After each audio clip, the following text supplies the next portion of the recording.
So in this video, guys, it's inspired by a subscriber's comment, which I'll show you in a minute. But this video, the whole thing will be about using these non-dual teachings in a practical, everyday sense. Because ultimately, why are we doing this? To sit in a safe, comfortable room and just talk philosophy? And I got that from that. I got that line from a negative comment, which I'll address in a minute. This was a while ago. But we're not. We're not here to sit in a safe, comfortable room, just talk philosophy. Well, we are, but it's meant to translate over into the real world, into real everyday problems, isn't it? And that quote, easy to talk about in a nice, safe, comfortable room, that was left on a video a while ago. And I replied to that comment saying, well, how else am I meant to talk about this? You want me running from a lion or a tiger while filming a YouTube video? It's not going to work. But look, I know what this guy was getting at. I just thought, if you're going to reply like that, I'll just have a bit of fun. But because in that video, it was basically around the loss of fear. These teachings slowly remove fear. And I think what they were saying is, well, see how unscared you are when this happens or that happens. So I get where they're coming from. But having said that, when I was talking about these teachings slowly remove fear, for us students on the path, for me personally, I've lost so much fear in life. I'm even not scared of dying. Now, to many of my family watching, don't worry. Every time I speak about death, don't get all freaked out. I'm just saying, I'm at peace with this life.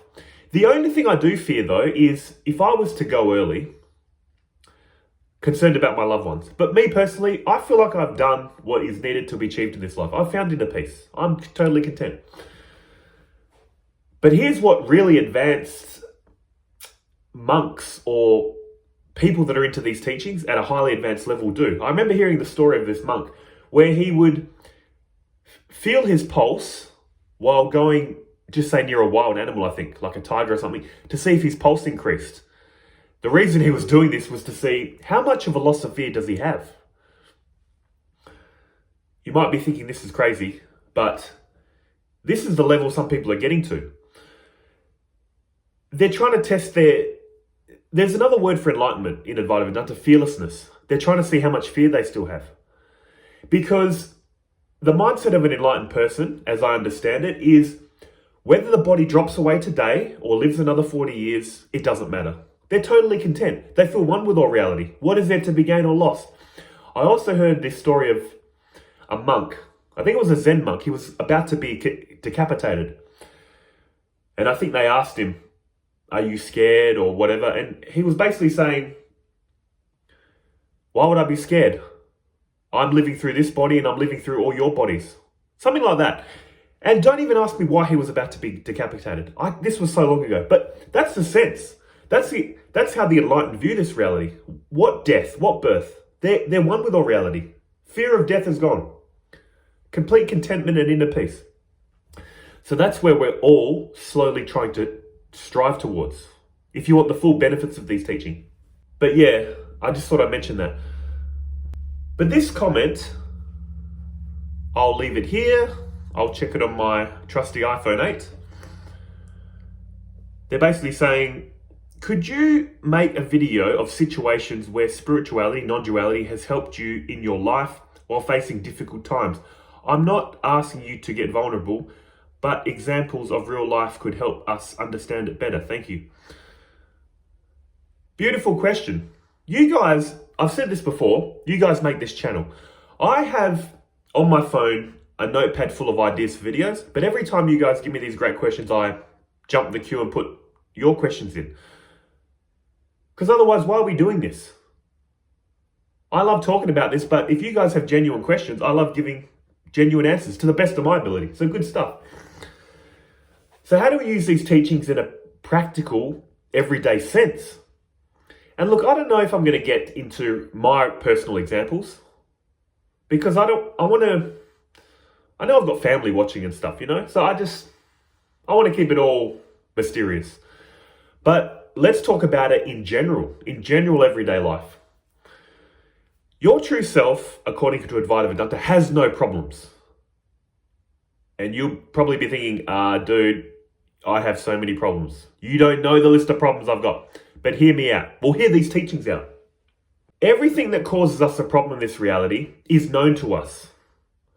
I won't get into self-inquiry in this video. I'm assuming you know what that is. Where your true self is not the world, not the body, not the mind. It's the witness of all this. So where are all these problems? They're in three places. There's problems in the world. There's pain in the body. There's suffering in the mind. All of this is not you. That's what they're trying to show you in Advaita Vedanta. Your true self transcends all problems. But your relative self, this egoic self, there is a lot of problems in the world, in the body, in the mind. What can these teachings do? Advaita Vedanta or Buddhism? Even Buddha said this. He gave the story of two arrows. The first arrow is the problems the world throws at us that causes us pain. Everything's experiencing pain. Animals are too. But the thing Buddha said, I can't help you with pain. I can't help you with problems. I can only help you with suffering. Your reaction to the first arrow. That's the second arrow. First arrow is problems the world throws at you. Second arrow is the suffering. All the thinking about it. Why me? Why did it happen? It shouldn't have happened. Who did this? I'm going to get revenge. Shoulda, coulda, woulda, egoic thought patterns. That's all Buddha can help you with, and Advaita Vedanta. All these teachings can help you with is, out of those three things, problems in the world, pain in the body, suffering in the mind, they can only help you with problems in the world and suffering in the mind. The pain, you need to take pain medication or practice mindfulness, which I might speak about a bit later in this video. How do these teachings help me in an everyday sense? If you're new to the teachings of non-duality, I'm not going to go into so much detail. That's what I make all these other videos for. But basically, the whole idea of Advaita Vedanta is this reality is the one appearing separate. If reality was an ocean, it's just the ocean appearing as all this. If you've got a creative mind, picture everything you're experiencing right now as water and all the objects you're experiencing as waves. There's a wave Simon, there's a wave bed, wave plants. It's just waves. Ocean of existence, it's all waves. Our issue is we're so focused on the waves, absorbed in the names and forms, not looking at the underlying reality. Whether the ocean is still or waving into wave Simon, wave bed, wave whatever you're experiencing, it's only ever ocean, isn't it? No matter if it's doing this or this. But our mind is so absorbed in the names and forms. Then we suffer as a result. That wave's bigger. What, he thinks he's better than me? Oh, look at that wave. I'm much better. That wave gave me so much issue. See, we think we're this wave, name and form, interacting with other wave, name and forms. Caught up in name and form, not seeing the underlying reality. These teachings are just trying to remind you, however these names and forms are appearing, it's always ever ocean. The one fundamental source appearing separate, but never truly becoming it, is it? Once this goes from, oh, cool, that's a cool understanding, to you really feel it, once you experience and feel oneness, which is going to take a lot of time, but what are the implications of that in your everyday life? This person, this wave still appears. What's the implications for this person? How do I live day to day? Here's a big one. Here's the two. If you see through, you're 80% of the way done in spirituality. Seeing through the illusion of identity, realizing I'm ultimately not this person. I'm aware of this person. I'm aware of the body, thoughts and feelings, ego. That's a big one. Illusion of identity and illusion of free will. How do I go about this day when I wake up? I do not believe in free will, as you may have seen in my other videos. Freedom of choice, yes. You're free to choose. But everything you choose is governed by your wants. I won't get into a detailed explanation of free will either. I've got videos on that. But basically, I don't believe in free will for many years. And I'm still functioning. How? If you don't believe in free will, how are you living life? People ask me sometimes, what are you doing tomorrow? And I jokingly say, I'm going to find out. And I'm not really joking, actually. Literally, look at your life. How much have you planned today, tomorrow, in a month, and things just go completely opposite? You get a phone call, there's a tragedy happen, your car breaks down, You bump into an old friend, then your plans change. You get this big unexpected bill. Like, you see what I'm saying? You literally don't know what you're doing tomorrow. You have a general idea. And that's the thing. A lot of people that are resistant to this, I didn't have free will idea. Some people are so dramatic. One person once told me, if this was true, I would not want to live anymore. And I'm like, what? What this does to me is makes me appreciate the moment. I treat life like a movie where you don't know what's going to happen next. It's exciting. So each and every day I get up and I'm in anticipation. Oh, what's my day going to be like? I'm watching this person live a life. Amazing. I'm only mentioning this free will thing because in everyday scenarios, how much of our thinking is caught up in, why did I do that? I should have done this. And with other people, why did they do that? They should know better. How dare they do it to me? See what I'm saying? When you realize through the illusion of free will, your everyday interactions and issues going wrong in life, problems, issues, you just realize this life is like a movie. You're just watching it happen. Why are you getting ultimately so angry at the movie? You're not in control of this world, other people, even this person. Free will. This person's living a life, responding to its environment. See? All these kind of things are really big things you need to understand and absorb into your very being. But once it is, free will is such a big one, guys. You can breathe a sigh of relief. Life is living life. You're doing nothing. Your true self is doing nothing. The Bhagavad Gita, chapter 3, verse 27. All action is carried out by material nature, but the soul, identified with the body, thinks of itself as the doer. Your true self does nothing. God's got you covered, guys. Life is living life. Relax. Like I said, this doesn't mean you don't feel like you've got choice. Freely choose what you think you should be doing or want to be doing, but ultimately know all your thoughts and wants are under your control. See? But while you still feel like you've got free will, freely try to make your life better. Freely try to be a good person. Totally fine. But just deep down know, life is living life. That'll give you so much peace, freedom. That will give you love and understanding to others. If you didn't have free will, neither do they. That leads me into the next practical thing. I mentioned it briefly. People annoying us. People offending us. Eleanor Roosevelt had a great quote, which is basically, I'm paraphrasing, no one has the ability to hurt you unless you give them consent to. In other words, if you're not taking this person serious, why get offended? Once you've seen through the illusion of ego, you realize this person's just an act. What can they harm? What are they hurting? It reminds me of men that are close male friends. Close male friends give each other crap back and forth, call each other the most terrible names, run each other down. It's all funny. Why? Because no one's taking it serious. As soon as someone takes it serious, watch out, there might be punches being thrown. You see what I'm saying? All that matters in life is how serious you take this person. If you've got a light, happy character, no one can offend you. This is one thing I've worked on over the years, is not taking this person serious. I was very sensitive to criticism. Didn't want people to say the wrong thing. You know, that whole kind of serious vibe. I don't want you to don't say that. I'm going to get offended. I'm going to get annoyed. Once you see through this illusion of ego, what's there to defend anymore? Again, you need to spend a lot of time on this. So to review where I've come up to in these examples is, you go about life realizing, I don't know what I'm doing today. Literally, you don't know what's going to happen. You assume you know what's going to happen. That gives you the mindset of mystery and wonder. Who knows how my life's going to turn out?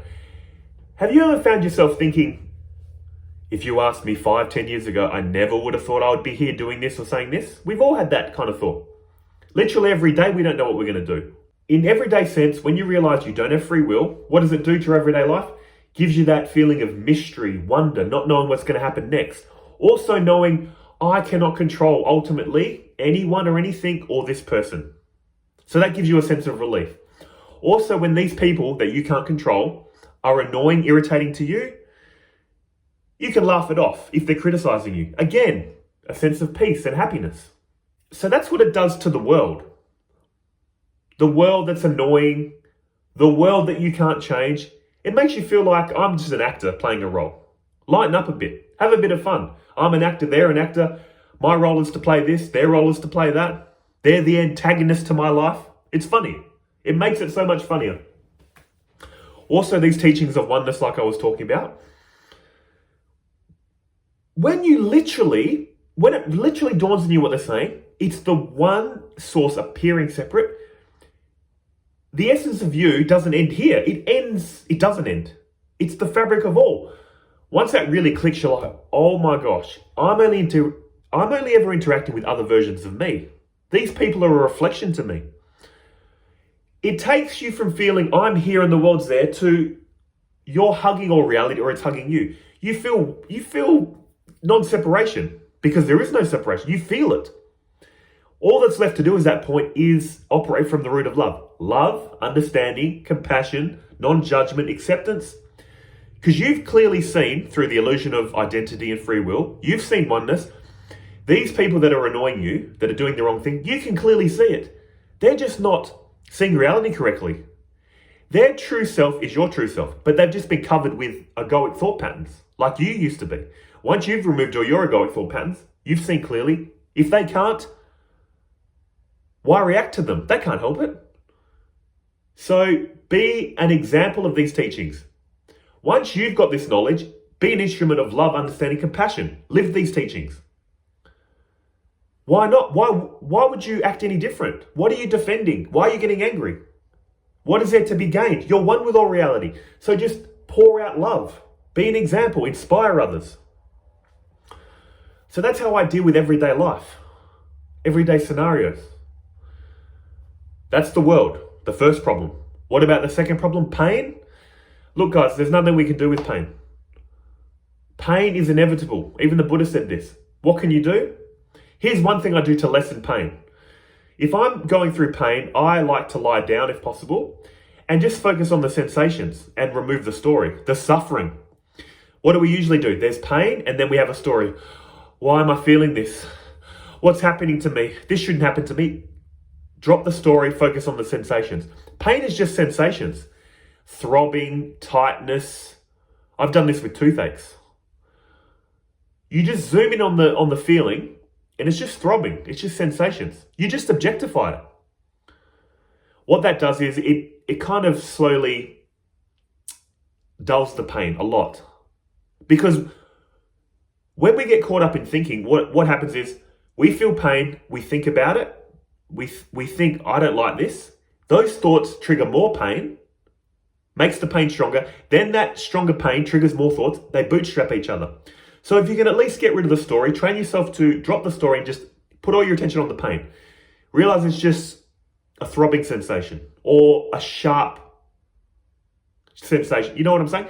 Don't make a story about it. Just focus on the pain. That'll help lessen the pain. But of course, take pain medication. There's nothing you can do with pain, guys. Sorry. That's life. What's the next thing? Suffering? Again, you've solved the problem of the world with realizing through the illusion of identity and free will. This person, again, it's similar to the world. What are all the thoughts that keep us up?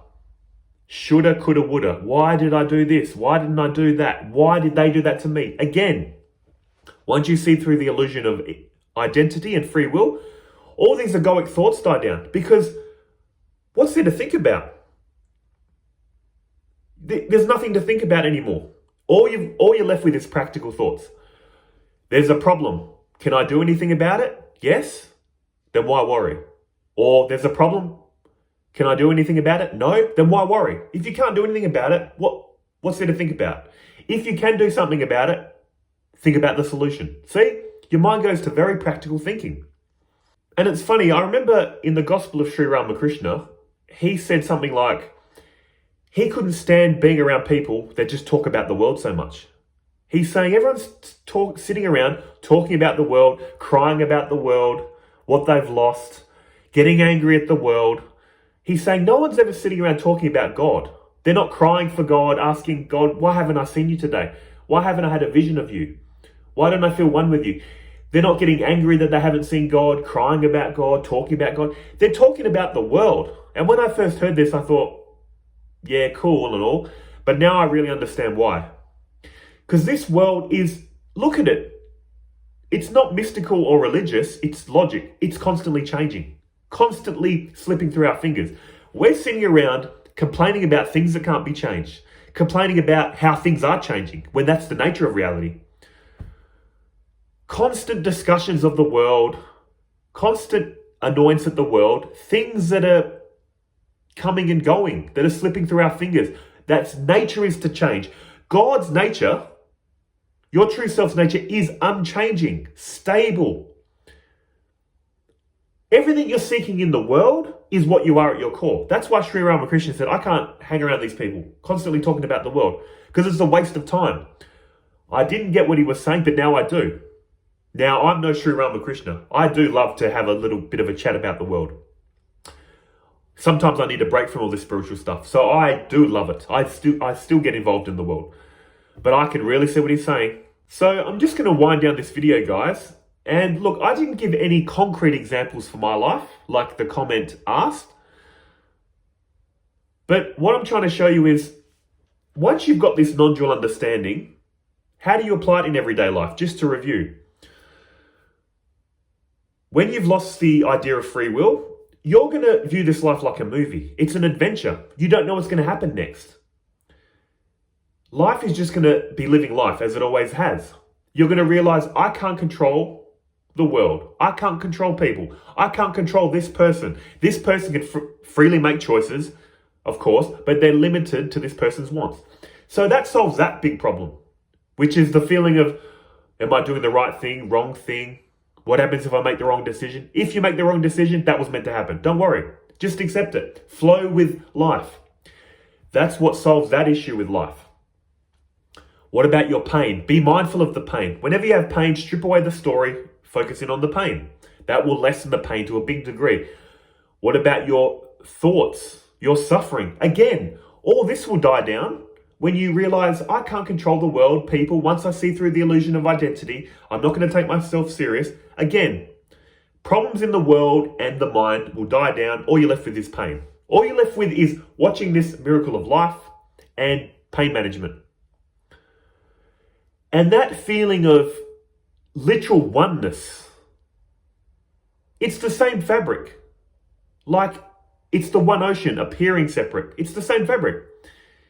The fabric of you and everyone, once it really clicks, it's like, wow, you feel complete. You don't feel lacking anymore. Everything we're doing in life is because we feel separate and lacking. Once you feel complete, I won't put things on your head. You'll know what I'm saying once you feel it. You're complete. You're at peace. And all you're left with in this reality to do is, like I said, watch it happen, manage your pain, and just operate from the root of love. You realize your essence is love, so just keep giving it out with no conditions. You don't need any conditions to be met anymore. Because once you feel one with all reality, what can be gained anymore? Love, love. Just Swami Vivekananda had a great quote. Keep giving without looking back. Love that gives with no conditions eventually becomes boundless. Just give love, give acceptance, understanding, compassion. Why? Because why not? It's so beautiful, guys. I love it. So, like I said, I didn't get into specific examples, but I'm just trying to give you the framework of how your life's going to be once all this clicks. How it's going to solve all your suffering and problems in the world, but not the pain. These teachings are such a treasure, such a gift. I am so grateful I stumbled onto these teachings. I literally would not, if someone said to me, I'm going to strip away all this knowledge and give you $1 million, and you can never learn this knowledge, sorry, I want this knowledge over $1 million. This has solved the problem of suffering in my life. So beautiful, seriously. And I make these videos as a spiritual practice and to pay it forward to you guys, to hopefully inspire you guys to live a more loving, fulfilling, peaceful life. That's all I wanted to say. Thanks again for these beautiful questions, and I'll see you beautiful people in the next video.